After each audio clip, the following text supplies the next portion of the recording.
ರುದ್ರಾಕ್ಷಿ ಶಿವನಿಗೆ ಅತ್ಯಂತ ಪ್ರಿಯವಾದ ನೈಸರ್ಗಿಕ ಹಾಗೂ ಸಾಂಪ್ರದಾಯಿಕ ಆಭರಣಗಳಲ್ಲಿ ಒಂದು.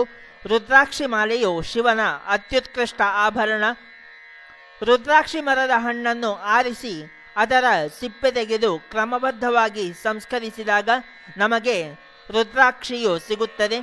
ಈ ರುದ್ರಾಕ್ಷಿಯಲ್ಲಿ ಏಕಮುಖ, ದ್ವಿಮುಖ, ತ್ರಿಮುಖ, ಚತುರ್ಮುಖ, ಪಂಚಮುಖ, ಷಣ್ಮುಖ, ಸಪ್ತಮುಖ, ಅಷ್ಟಮುಖ, ನವಮುಖ, ದಶಮುಖ, ಏಕಾದಶ ಮುಖ ಹೀಗೆ 11 ಮುಖಗಳವರೆಗಿನ ರುದ್ರಾಕ್ಷಿಗಳನ್ನು ನಾವು ಕಾಣಬಹುದು.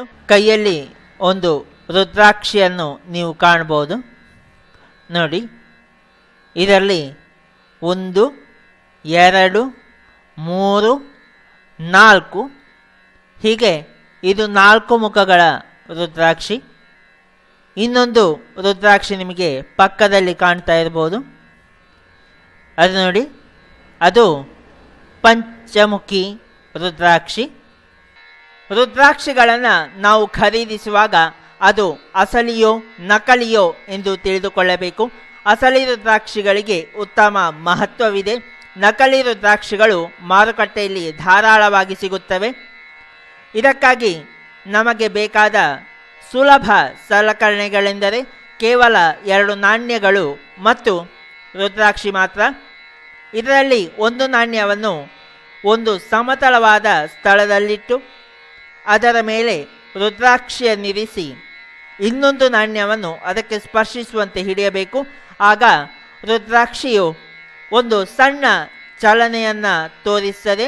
ವಿಡಿಯೋದಲ್ಲಿ ನೀವು ನೋಡ್ತಾ ಇರಬಹುದು. ಹೀಗೆ ರುದ್ರಾಕ್ಷಿಯು ಅಸಲಿ ರುದ್ರಾಕ್ಷಿಯಾಗಿದೆ ಎಂದು ಪರೀಕ್ಷಿಸಬಹುದು. ಈ ಅಸಲಿ ರುದ್ರಾಕ್ಷಿಯನ್ನು ಶರೀರದಲ್ಲಿ ಧರಿಸಿದರೆ ಅಥವಾ ಪೂಜಿಸಿದರೆ ನಮ್ಮ ಇಷ್ಟಾರ್ಥಗಳು ಈಡೇರುತ್ತವೆ ಎಂಬುದು ನಂಬಿಕೆ. ಹಾಗೆ ರುದ್ರಾಕ್ಷಿ ಮಾಲೆಯನ್ನು ಜನರು ಭಕ್ತಿಯಿಂದ ಧರಿಸಿಕೊಳ್ಳುತ್ತಾರೆ. ಮಾತ್ರವಲ್ಲ, ಈ ಮಾಲೆಗಳನ್ನು ಜಪಸರವಾಗಿ ಕೂಡ ಉಪಯೋಗಿಸ್ತಾರೆ. ಜಪಸರವನ್ನು ನೀವಿಲ್ಲಿ ನೋಡಬಹುದು. ಇದು ಜಪಸರ. ಇದನ್ನು ಹಲವು ರೀತಿಯಲ್ಲಿ ಉಪಯೋಗಿಸ್ತಾರೆ. ಓಂ ನಮಃ ಶಿವಾಯ.